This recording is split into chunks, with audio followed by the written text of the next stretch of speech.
que há em mim. És a minha esperança, eu descanso em ti. Diga, posso confiar. Posso confiar que a vitória está por vir. Você pode dizer: seguro estou em ti, tu és um Deus de amor. Não temerei o mal, tu és o grande, aleluia. E eu ergo minhas mãos, preciso receber a tua palavra, ó Deus, que me fará vencer. Seguro estou em ti, tu és um Deus de amor. adore ao Senhor. Não temerei o mal, tu és o grande eu sou. E eu ergo minhas mãos, preciso receber a tua palavra, ó Deus, que me fará vencer.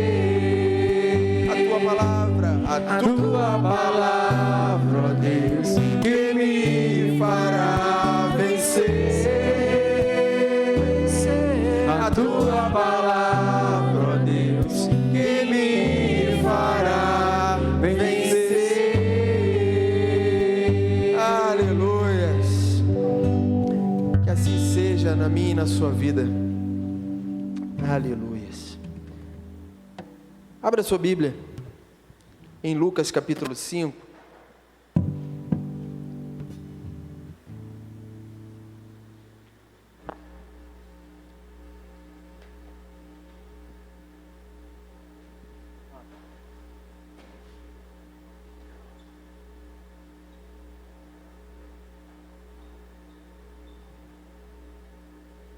Lucas capítulo 5, pode ir com calma.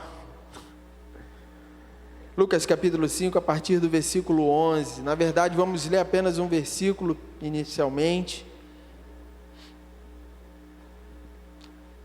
Essa é a última pregação sobre o tema As Marcas do Cristão. Enquanto você abre aí, eu queria esclarecer isso para você. 5:11. E no decorrer de todas essas pregações sobre esse tema, eu fui muito abençoado, e eu creio que você também tenha sido abençoado. E que a gente possa sempre perseguir, para que a nossa vida possa realmente ter essas marcas. Marcas de um verdadeiro cristão. Então, Lucas capítulo 5, versículo 11, diz o seguinte: E arrastando eles os barcos para a praia, deixando tudo, o seguiram. Vamos ler de novo? E arrastando eles os barcos para a praia, deixando tudo, o seguiram. Vamos orar. Amado Deus e Pai, nós te agradecemos pela tua palavra. Obrigado, Senhor, por esse privilégio que nós temos de ter acesso à tua palavra. Obrigado pelo privilégio que nós temos de, ó Deus, do teu Espírito Santo que habita em nós, em cada um aqui. Esse Espírito Santo que nos ajuda a entender, nos traz esclarecimento, esse Espírito Santo que nos convence. Obrigado. Que nessa hora não seja diferente, que o teu Espírito Santo tenha liberdade em nosso meio para falar, para transformar. Pai, que nós possamos sair daqui cheios da tua presença. É isso que eu te peço e desde já eu te agradeço em nome de Jesus. Amém. E graças a Deus. Essa noite, o tema dessa noite é deixar tudo para segui-lo. Será que é fácil? Será que não é fácil? O que significa?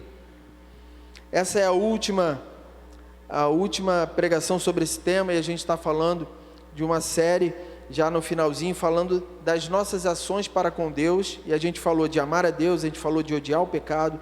Semana passada falamos de santidade como alvo, que para sermos cristãos precisamos ser santos como Ele é santo, e hoje a gente termina com esse tema, deixar tudo para segui-lo.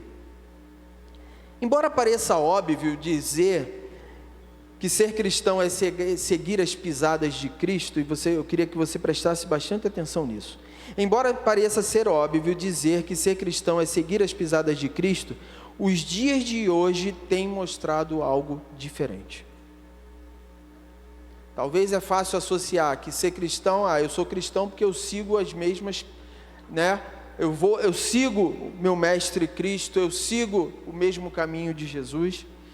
Só que isso não tem sido uma realidade. Muitos que se dizem cristãos, muitos têm seguido um cristianismo sem Cristo. Como assim, Eduardo? Um cristianismo sem Cristo? Parece, né? Difícil de entender, mas você vai entender. Hoje em dia, ser cristão se tornou um atributo do perfil das redes sociais. Fica bem colocar lá no perfil da rede social que é cristão. Isso muitas vezes é muito comum. A gente vê pessoas que, talvez até os posts da pessoa não condizem com aquilo que ela está colocando. Então, assim, é muito comum ver alguém dizer que é cristão na rede social. É comum a gente ver um cristianismo sem Cristo num estilo de consumo de músicas. Recentemente eu acompanho lá alguns perfis no Instagram, e uma menina lá que ela é motorista particular, e ela fala coisas assim que não são condizentes, mas ela foi abençoada e ela conseguiu adquirir um veículo, e ela botou lá um louvor, e aí parece que é controverso. Eu não conheço o coração dela, não estou falando disso, mas a árvore a gente conhece pelos frutos. Então, aquilo que o fruto do dia a dia não condiz, né, com, de repente, o estilo de música. Então, muitas pessoas, têm vivido um estilo de consumo de música gospel em vez de músicas seculares. Isso também não parece muito coerente. Um estilo de vida social que leva pessoas às igrejas nos domingos, em vez de ir ao shopping ou ao estádio. Eduardo, então se está indo para a igreja está tudo bem, mas às vezes está indo para a igreja porque foi instituído que domingo é dia de ir à igreja. Sabe quando de repente, eu já vivi isso, aquele momento em que a gente vai à igreja porque é bonito ir à igreja, porque é importante ir à igreja, mas eu vou à igreja, mas não tenho intimidade com quem está na igreja. E não estou falando de pessoas, eu estou falando de Deus mesmo. Eu vou na igreja para cumprir, para simplesmente dizer, olha, cumpri a minha parte. Eu tenho certeza que um cristianismo com Cristo vai muito além de ouvir uma música, né, que fale de Deus sem viver com Deus. Vai muito além de ir a uma igreja no domingo apenas sem ter contato com Deus. E vai muito além de colocar nas redes sociais, de fazer posts sem conhecer o Deus daquela palavra.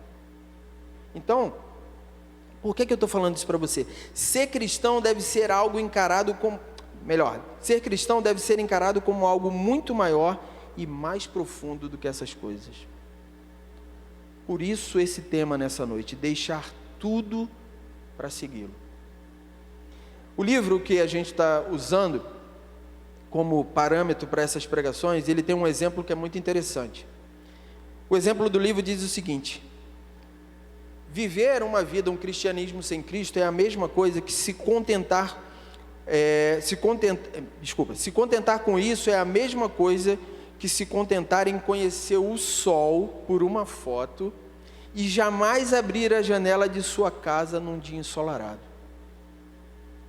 Viver uma vida cristã longe daquilo que Deus preparou para nós é como se fosse assim: eu conheço o sol por um grande quadro lindo que tem na minha casa, mas eu nunca abri a janela e vivi o sol. É totalmente diferente. Alguém aqui que gosta talvez de viajar muito, vai olhar para uma paisagem e vai falar, que coisa linda, mas quem viaja e quem já esteve lá pessoalmente, chegou lá, sentiu a brisa, sentiu o cheiro do local, viu os detalhes, percebeu o barulho do local, é completamente diferente. E é exatamente isso que esse exemplo quer dizer. A gente não deve se contentar com parte, a gente precisa buscar o todo. E deixar tudo para segui-lo vai falar disso. Deixa tudo para seguir a Jesus quem não está satisfeito com parte, mas é aquele que quer ter o todo, aquele que quer conhecer Cristo de forma inteira.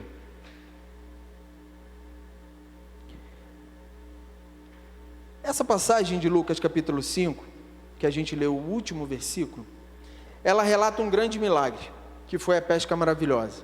E você conhece muito bem essa história. Mas ela também relata um grande chamado.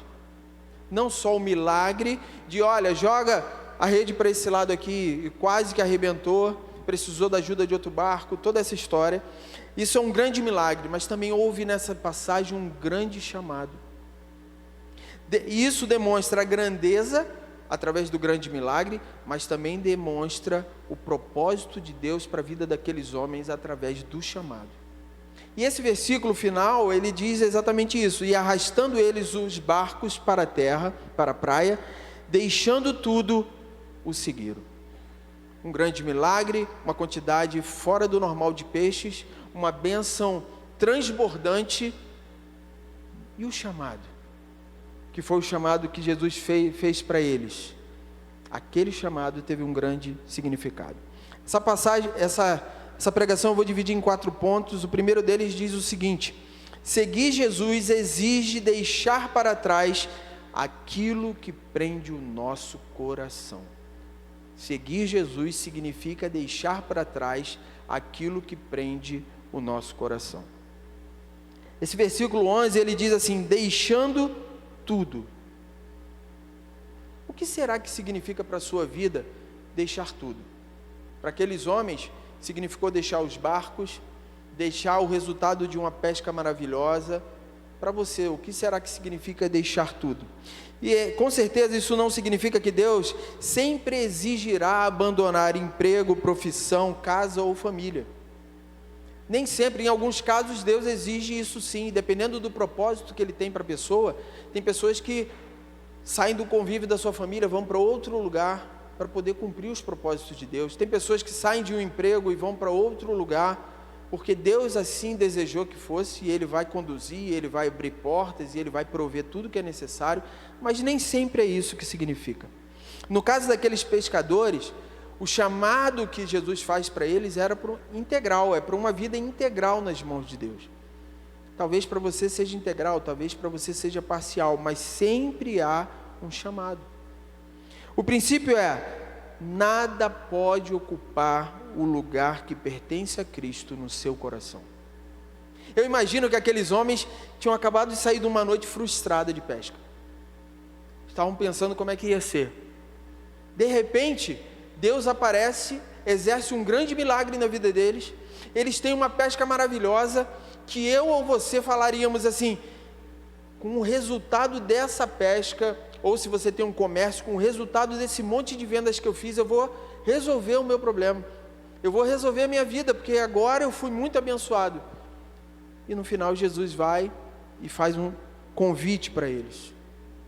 Será que você largaria o resultado daquele grande milagre e seguiria Jesus? Será que você falaria: não, Senhor, só um minuto, agora eu vou pegar isso aqui e vou resolver tudo que eu preciso resolver para depois te seguir? Como seria isso?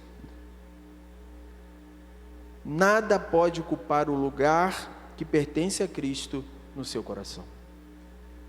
Aqueles homens foram muito abençoados com aquela pesca, o resultado daquela pesca maravilhosa.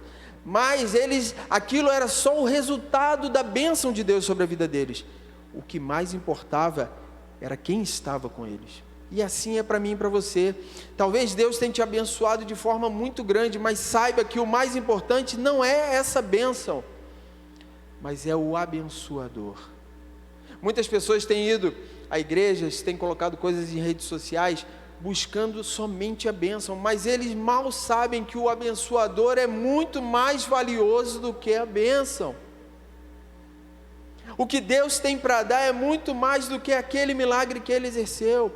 Ele está pronto a exercer aquele milagre quantas vezes forem necessárias para que o nome dEle seja glorificado. Para alguns pode ser, pode significar, para alguns seguir a Cristo, deixar para trás aquilo que prende ao coração. Para alguns pode ser deixar o orgulho, deixar o pecado, deixar uma segurança financeira, deixar os planos pessoais, como a gente vive um conflito, né? Porque a gente faz planos. A palavra diz que o homem faz planos e a resposta final, a resposta certa, vem dos lábios do Senhor. Mas a gente faz planos. A gente pensa às vezes até demais, né? Eu não sei se você é assim, mas a gente fica pensando, matutando ali, aquela coisa, e eu vou fazer, vou acontecer, quando na verdade, a gente precisava só colocar isso diante do Senhor e Deus ia cuidar de tudo. Como é difícil essa coisa, né, de colocar tudo na mão de Deus e deixar Ele cuidar. Talvez para alguns seja deixar o conforto. Quantas vezes a gente é confrontado com isso, né? Olha, para fazer a minha obra, você vai precisar deixar o conforto do seu lar e ir para tal lugar fazer a minha obra. E eu não estou falando de outro país, eu estou falando até dentro mesmo. Às vezes você está em casa e recebe a notícia de que alguém faleceu.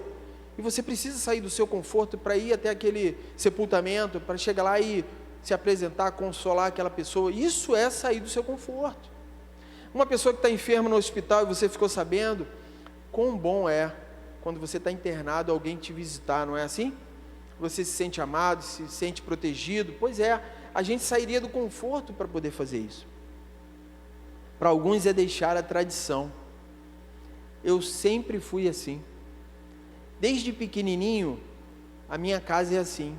Os meus pais sempre fizeram assim. Isso é uma tradição que a gente carrega, quando na verdade a gente muitas vezes precisa deixar. E o ponto final, a confiança em si mesmo. Às vezes para seguir Jesus é difícil porque a gente confia talvez mais em nós do que nele. Aqueles homens estavam ali, tinham tentado uma noite toda, uma pesca maravilhosa acontece através do milagre que Jesus fala, joga a rede para cá. Mas veja que impasse eles viveram. A confiança em si mesmo. Eles já não queriam mais pescar. Pedro vai dizer para Jesus, mas conforme a tua palavra eu vou lançar as redes. Então imagina que às vezes a confiança em nós mesmos atrapalha para que a gente possa seguir a Jesus. Seguir Jesus sempre vai envolver, sabe o quê? Renúncia. Eu pergunto para você, você tem renunciado muito? Todo dia? Eu tenho certeza que se você tem seguido a Jesus, se você tem buscado fazer a vontade dele, você tem renunciado muitas coisas. E é assim mesmo. Não há, e por isso que eu falei lá no início, que tem um cristianismo sem Cristo. Cristianismo com Cristo significa renúncia. Significa abrir mão. Muitas vezes a gente vê pessoas vivendo uma vida cristã sem querer abrir mão dos seus pecados, sem querer abrir mão das práticas. Ah, não, isso aqui eu não vou abrir mão não. Eu estou seguindo a Jesus, eu estou caminhando com Ele, mas essa coisinha aqui eu não quero abrir mão, isso aqui é meu. Certa vez alguém contava a história de que alguém que quando se convertia, o coração era como uma casa, você já deve ter ouvido isso. E que a casa tem vários cômodos, não é isso? Se a sua casa tiver 2 quartos, tiver uma área, uma lavanderia, provavelmente você tem um quarto da bagunça lá, não tem? Aquele quarto que você vai colocando só as coisinhas lá dentro. Se alguém vai fazer uma visita, tu pega tudo que está espalhado e bota no quarto da bagunça. Depois eu venho aqui e arrumo esse quarto. Se for o quarto, né, uma despensa ou qualquer coisa, sempre tem um quarto da bagunça. E alguém comparava o nosso coração a essa casa, onde a gente cuida lá da sala, a gente cuida do quarto, a gente cuida da cozinha, e aí fala assim, ó, tudo que é bagunça, eu ponho lá no quarto da bagunça e fecho a porta. E aí essa pessoa explicando sobre isso, ela falava, e aí vem Deus, visita essa casa. E aí você fala, tá vendo que sala bonita, Senhor? É o meu coração, olha que sala bonita. Olha esse quarto como é bonito, olha essa copa, olha essa cozinha. E aí Jesus vai chegando lá para a porta do quartinho, e aí na porta do quartinho, não, Senhor, aí não. Aí o Senhor não mexe não, que isso aí está uma bagunça. Pois é, muitas vezes a gente está exatamente assim, vivendo uma vida com Cristo, mas não deixa Cristo chegar no quarto da bagunça, porque o quarto da bagunça tem coisas ali que não deveriam ter mais ali. Muitas pessoas têm vivido a fé cristã sem deixarem os seus pecados. Em muitos lugares o evangelho da graça de Deus tem sido mutilado. Como assim, Eduardo? O evangelho é algo que existe a morte do meu eu. Você já começou a ler a Bíblia e fala assim, misericórdia, Senhor, tem misericórdia de mim, eu tenho que melhorar nisso aqui. Porque o Evangelho, ele nos alcança para transformar nosso coração. O nosso eu precisa ser transformado. Esse é o Evangelho. Mas o Evangelho mutilado, aquele Evangelho modificado, ele está criando, e esse termo é muito engraçado, um cristão híbrido. Eu poderia dizer um cristão flex. Quem tem um carro híbrido, tem um carro que pode ser ligado na tomada e também com combustível, gasolina, álcool, né? Isso é uma função híbrida. Só que o cristão híbrido, na verdade, não é bom, porque ele é metade mundo, metade Deus, e não dá para ser. Seguir a Jesus requer de nós um posicionamento. A gente falou disso na célula, acho que foi essa semana, posicionamento. A gente precisa se posicionar. Não dá para ser híbrido, não dá para ser, né, como o carro que você ou carrega na tomada ou carrega no posto de gasolina. Não, a gente precisa ser 100% Deus. Não há como seguir a Cristo e divergir do que Ele diz, do que Ele pensa e do que Ele quer. Tem gente que diz, eu sigo a Jesus, eu corro atrás de Jesus, eu estou na igreja, mas isso aí eu não concordo não, isso aí eu não faço conforme Ele quer. Aquilo ali, Ele disse que é para ser assim, mas assim também não é bem assim. Gente, se a gente quer seguir a Cristo, a gente precisa obedecer a Cristo. Segundo ponto, seguir Jesus é confiar mais na voz de Cristo do que na minha própria experiência. Como é que você lida com isso? Porque você tem experiências, você já tem uma vida, você já viveu, você já aprendeu com seus erros, já aprendeu com o erro dos outros, você talvez ainda precise aprender um pouco mais, porque todos nós precisamos aprender cada dia mais, mas a pergunta é, você confia mais na voz de Cristo ou na sua própria experiência? Versículo 4 do capítulo 5, por favor, Fernando. O relato diz assim: quando acabou de falar, Jesus disse a Simão, leve o barco para o lugar mais fundo do lago e então lance as redes de vocês para pescar. Versículo 5. Em resposta, Simão disse, mestre, havendo trabalhado toda a noite, nada apanhamos, mas sobre esta palavra lançarei as redes. Pedro era experiente em quê, irmãos? Em pesca. Você é experiente em quê? Em muitas coisas. Você tem uma vida aí de 40, 50 anos ou mais, você com certeza tem muitas experiências. Tem coisas que só de olhar você fala assim, eu estou olhando para tal coisa, eu já sei que vai. Às vezes o meu filho fala assim, não pai, vamos fazer assim, assim, assado. Eu falo, vai dar certo não. Ai pai, você é muito pessimista. Não é que eu sou pessimista, eu já vivi o que você está vivendo. E isso talvez não dê certo. Não é assim? As nossas experiências muitas vezes nos direcionam. Então Pedro era um especialista em pesca e Jesus era carpinteiro. E Jesus diz, lança a rede. Está lá, versículo 5, aí vem o versículo 5, versículo 4. Quando acabou de falar, então, leve o barco para o lugar mais fundo do lago e então lance as redes de vocês para pescar. Ele poderia dizer, você entende de pesca? Eu sou pescador aqui, já pesquei a noite toda, não deu certo. Você era o quê? Carpinteiro? Entende que às vezes a nossa experiência também nos impede de seguir a Cristo? Quem de nós já não chegou diante do Senhor e fala assim, não Senhor, eu tenho muita experiência nisso, eu já tenho muitos anos que eu faço isso, e Deus está só querendo fazer, esquece a sua experiência e segue o que eu estou dizendo para você fazer. Você não está me seguindo? Então segue a minha voz, ao invés de seguir a sua experiência. Quem segue a Jesus aprende que a sua palavra vale mais do que a lógica. A nossa experiência vai trabalhar muito com a lógica, né? Eu sei que se eu fizer isso, mas aquilo vai ser aquilo. Eu tenho certeza disso. A palavra de Deus vale mais do que a nossa lógica. A direção da palavra vale mais do que a nossa experiência. Mas eu já fiz isso várias vezes. E se Deus quiser fazer algo novo com você? E se Deus quiser fazer um grande milagre, como foi na pesca maravilhosa, eles estavam ali pescando num lugar que já conheciam, com os barcos que já conhecia, com a técnica que já conhecia, com todo o aprendizado, com toda a experiência. E Deus quis fazer algo novo. Você crê que Deus pode fazer algo novo na sua vida a qualquer momento?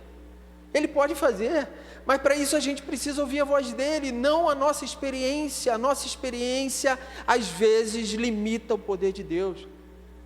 Às vezes a gente se pega falando assim, isso é muito difícil. O que é difícil para Deus?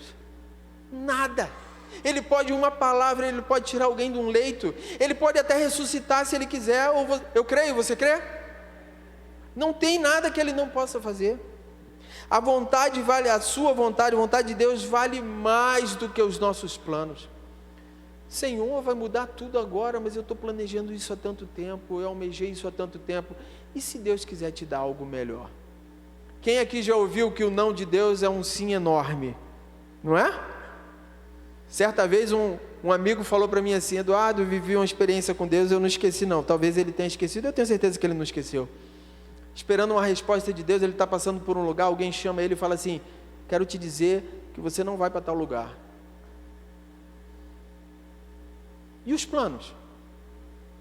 Pô, mas eu já vinha planejando sobre isso.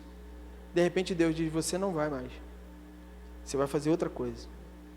Será que eu e você estamos preparados para ouvir a voz de Deus, fazer a vontade dEle, abrindo mão da nossa vontade, da nossa experiência, da nossa expertise, do nosso conhecimento?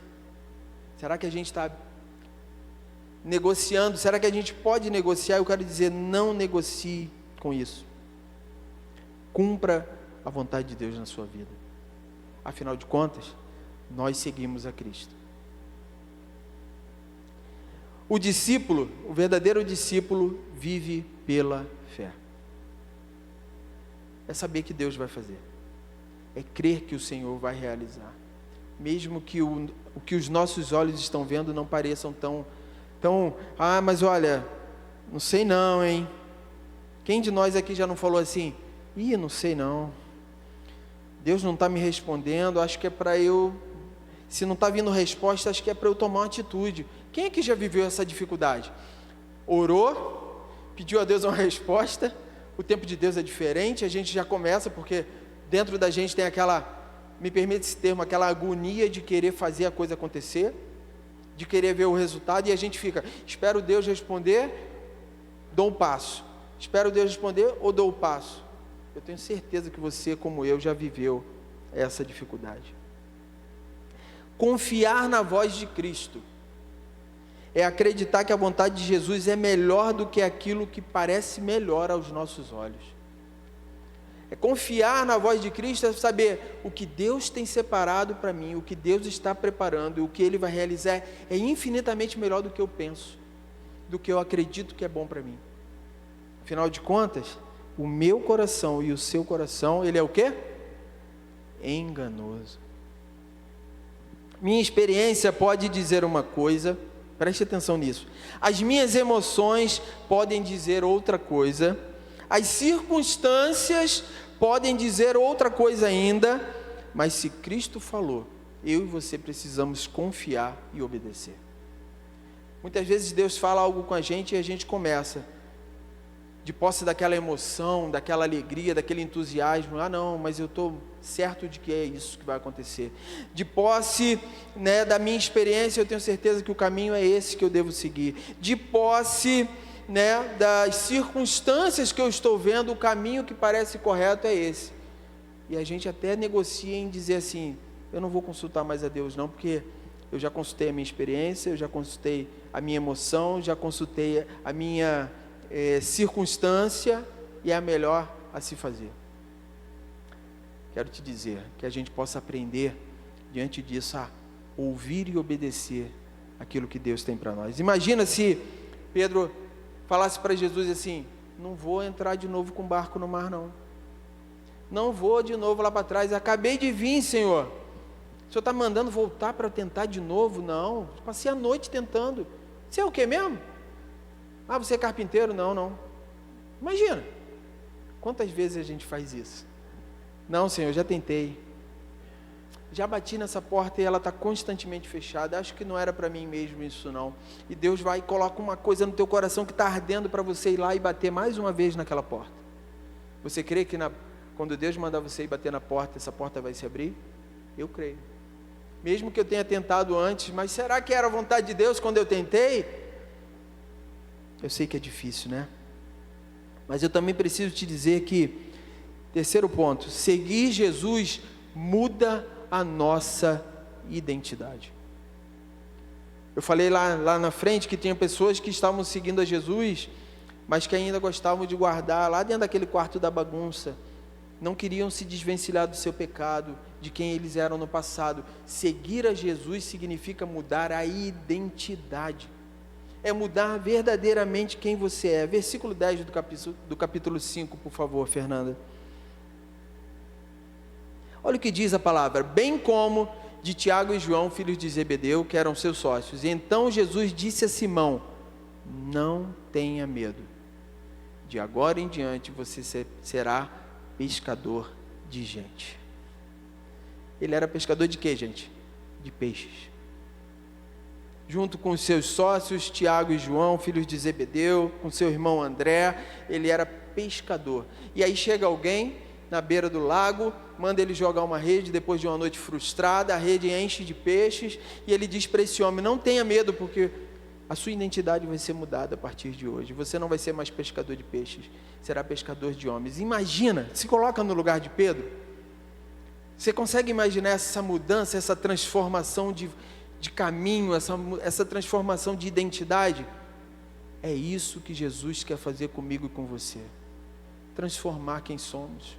Transformar a nossa forma de ver, o nosso objetivo. E aí eu gostaria de dizer para você que o objetivo dele é mostrar para você e para mim o propósito pelo qual nós vivemos. Alex falava aqui no louvor que se nós estamos vivos até hoje é porque Deus, em outras palavras, tem um propósito. Nós estamos vivos nessa terra para poder fazer algo que está determinado por Ele. Então que eu e você possamos viver esse propósito.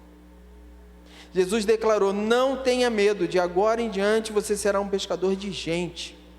Pedro continuaria usando as suas habilidades, mas agora com um propósito diferente. Isso eu também quero dizer para você: você é cheio de habilidades. Você já parou para pensar se Deus não quer usar as suas habilidades em prol do seu reino? Pensa aí nas habilidades que você tem. Você está colocando alguma dessas habilidades à disposição do reino de Deus? As habilidades que o próprio Deus te concedeu, porque se você é inteligente, se você é dotado de, como é que eu vou dizer, capacidades de trabalhos manuais, ou se você é uma pessoa que consegue um bom raciocínio, quem você acha que deu isso para você? Foi Ele. E o que você pode pegar dessas habilidades e colocar à disposição dele? Já pensou? Eduardo, mas eu trabalho com... Vou dar um exemplo aqui que parece que não tem nada a ver. Trabalho com informática, como é que eu vou botar isso à disposição do reino? Tem jeito. Eu sou advogado, como é que eu vou fazer? Tem jeito. Eu sou artesão, como é que eu vou fazer? Tem jeito. Tem muita coisa para você glorificar a Deus através da sua profissão. Seguir Jesus não muda apenas o nosso destino. Eu e você estávamos condenados a quê? A perdição, ao inferno. Jesus entra na nossa vida e muda o nosso destino. Qual é o seu destino? Fala para mim. Qual é o seu destino? O céu, gente. O meu destino é o céu, o seu destino é o céu. Ele já mudou o nosso destino. Em seguir a Ele, nosso destino não é mais a perdição, o inferno eterno. É o céu, a eternidade na presença dEle. Mas seguir a Jesus não muda apenas o destino. Seguir a Jesus muda a identidade e muda o nosso dia a dia. Os seus dias normais, os seus dias triviais, de segunda a sexta, segunda a domingo, já são outros dias. A sua forma de ver o mundo já é outra. Isso significa estar seguindo a Jesus. Você consegue perceber a diferença no seu dia a dia? Como você interage com a pessoa na rua? Como você se preocupa com o outro? Talvez você sempre foi assim, mas talvez tem pessoas que nunca se preocuparam com outra pessoa. E depois que tem Cristo na sua vida, isso muda. Talvez você fosse uma pessoa que jamais pensaria em perdoar alguém, hoje você é uma pessoa que perdoa. Isso é mudança, isso é transformação que vem sendo operada dia após dia. Antes, Pedro era apenas um pescador de peixes. Agora, ele era um discípulo um missionário, um pescador de pessoas. Seguir a Cristo significou mudar a identidade de Pedro. E eu quero te perguntar, qual é a sua vocação? Qual será a sua vocação? Para que você acha que você foi colocado nessa terra? Tem pessoas que nasceram, eu quando era pequeno eu dizia que eu queria ser bombeiro, gente. Era passar um carro de bombeiro, era a maior alegria. Alegria para mim, né? Porque o bombeiro estava indo socorrer algum incêndio lá. Mas para mim era uma alegria. Mãe, eu quero ser bombeiro. Passei longe, nem procurei saber depois que eu cresci o que era ser bombeiro. Achava que a minha vocação era ser bombeiro. Qual é a sua vocação? Por que você acha que você foi criado? As suas competências, você fala assim, nasci para isso, eu adoro isso, eu faço isso com muito prazer, eu gosto muito disso. Qual é a sua vocação? Eu quero te dizer que Cristo é especialista em transformar a nossa vocação em missão. Percebe que a nossa vida passa a ter sentido? Não é apenas uma vocação, mas é o sentido que Cristo dá na nossa vida. Por isso nós devemos segui-lo. O nosso relacionamento com Cristo é um relacionamento de mestre e discípulo. Quem aqui é discípulo de Cristo? Você é? Amém. Então ele é nosso mestre. O que acontece com o mestre e com o discípulo? Exatamente isso. O discípulo deseja ser igual ao seu mestre. Você já viu aqueles filmes de Kung Fu? O cara quer ser igual ao mestre. Não tem jeito, ele faz tudo para ser igual ao mestre, ele tenta fazer tudo direitinho, tudo certo. O discípulo deseja seguir o mestre de perto. O mestre é um alvo a ser seguido e imitado. O relacionamento de nós com Cristo é exatamente assim, de discípulo e mestre. A gente precisa seguir, a gente precisa ser igual, a gente olha para Cristo e diz, o meu alvo é ser como Ele, ser semelhante a Ele. Uma frase de um rabino para os seus discípulos diz o seguinte: deixe-se cobrir pela poeira dos pés do seu rabino. O rabino ensinando os seus discípulos lá, ele dizia para os seus discípulos, deixe-se cobrir da poeira do seu rabino. Significa o quê? Que o discípulo precisa andar junto com o mestre. O mestre haverá aquele momento em que ele vai sentar com o discípulo e vai ensinar com um livro, mas ensina muito mais com as ações. Você quer discipular alguém na sua célula, um vizinho, qualquer pessoa? Traz para perto de você e anda com essa pessoa. As suas atitudes ensinarão mais do que um livro. A pessoa que está andando com você está aprendendo como você age, como você olha, como você interage com pessoas. Por que o filho, muitas vezes, é muito parecido com o pai? Porque anda junto com o pai. Então, aprende como o pai faz, como o pai deixa de fazer e vice-versa. Então, assim, para nós termos esse relacionamento de mestre e discípulo, a gente precisa andar junto com Cristo. Eduardo, é óbvio que eu tenho que andar junto com Cristo, mas muitas vezes a gente não consegue. Assim como esse discípulo aqui, ser igual ao seu mestre, desejar seguir o mestre de perto e ter o mestre como alvo. Tem gente que quer, os jovens hoje, muitos deles, não são todos, mas querem ser o youtuber da vida lá, né? Querem ser o influencer da vida. Isso é algo tão assim, aquela pessoa, as pessoas seguem, as pessoas veneram, as pessoas acompanham. Se aquele cara bota uma camisa X, todo mundo compra a camisa X. Se aquele cara usa uma pulseirinha, todo mundo procura saber onde é que ele comprou aquela pulseirinha vai explodir de venda, só porque aquela pessoa está usando. E eu quero dizer para você, o que eu e você, como seguidores de Cristo, fazemos dessa forma com Cristo? A gente olha para uma pessoa e fala, olha aquele produto que aquela pessoa está usando, todo mundo compra. E a nossa vida com Cristo, será que a gente também fala isso? Olha, como Cristo agiu naquela situação, eu quero ser igual a Ele. Será que a gente tem esse mesmo entusiasmo? O quarto ponto diz o seguinte: seguir a Jesus é caminhar diariamente com Ele. Versículo 11, que é o versículo que nós lemos no início, Ele diz assim: e arrastando eles os barcos para a praia, deixando tudo, o seguiram. Eles podiam ter deixado tudo e não poderiam ter seguido, de repente não seguiriam a Jesus. Mas aqui diz que eles o seguiram.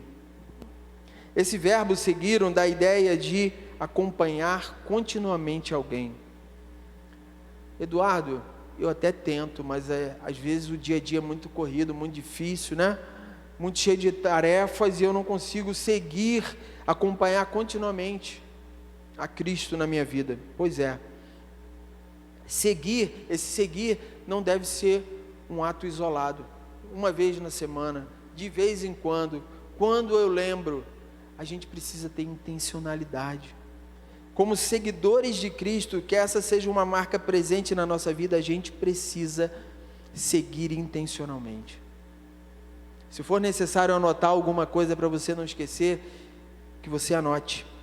Seguir a Cristo é um estilo de vida, gente. É um estilo de vida. O discípulo aprende ouvindo, obedecendo, imitando e permanecendo. Então que eu e você possamos permanecer em Cristo, todo dia. Da mesma forma que a gente estuda, da mesma forma que a gente trabalha, da mesma forma que a gente se alimenta, que a gente possa seguir a Cristo, seguir aquilo que Ele ensina, obedecendo aquilo que Ele ensina, imitando Jesus em tudo e em todo o tempo. Não basta admirar Jesus, é necessário caminhar com Ele. Hoje tem muita gente que diz assim, porque Deus tem uns slogans, tem tudo, é uma admiração, mas poucos querem se comprometer a caminhar. Caminhar com Cristo é fácil ou é difícil? Fala para mim. Para você é fácil ou é difícil? Para mim é difícil. Porque eu tenho que fazer escolhas apontando para Cristo o tempo todo, porque as escolhas que o meu coração quer não são. Você se vê nesse desafio? Gente, como é difícil. Não é à toa que o caminho é estreito, né? O caminho da concorrência é largo. O caminho que leva para outro caminho é bem largo, é bem prazeroso, é bem bonito, né? E o caminho para o Senhor é bem estreito, bem apertado. Mas eu creio que é a melhor escolha para nós.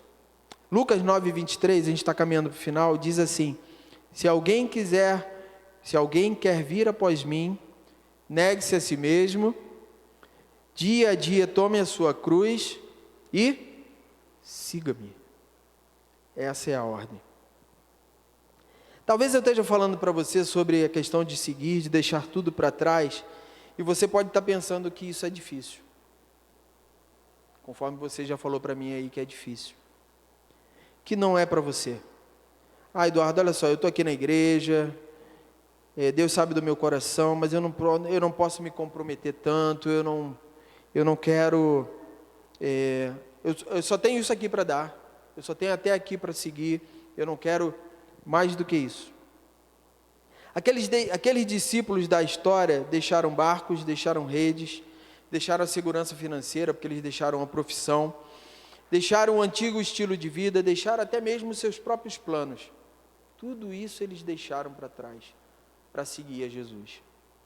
E o que será que eles ganharam com isso? Eles ganharam uma comunhão com Deus, que eles não tinham. Eles ganharam um propósito, que eles não tinham. Eles ganharam uma transformação de vida, que eles não tinham. Eles ganharam a vida eterna, que eles não tinham. Eduardo, mas calma aí, eles deixaram muita coisa. Eles deixaram aquele bem material que eles buscaram com tanto sacrifício. Eles deixaram a segurança financeira, que era o ganha-pão deles. Você crê que Deus é Ele que provê tudo o que você precisa? É Ele que vai abrir portas, é Ele que vai fechar portas. É Ele que vai mandar o refrigério na hora oportuna? Eu creio.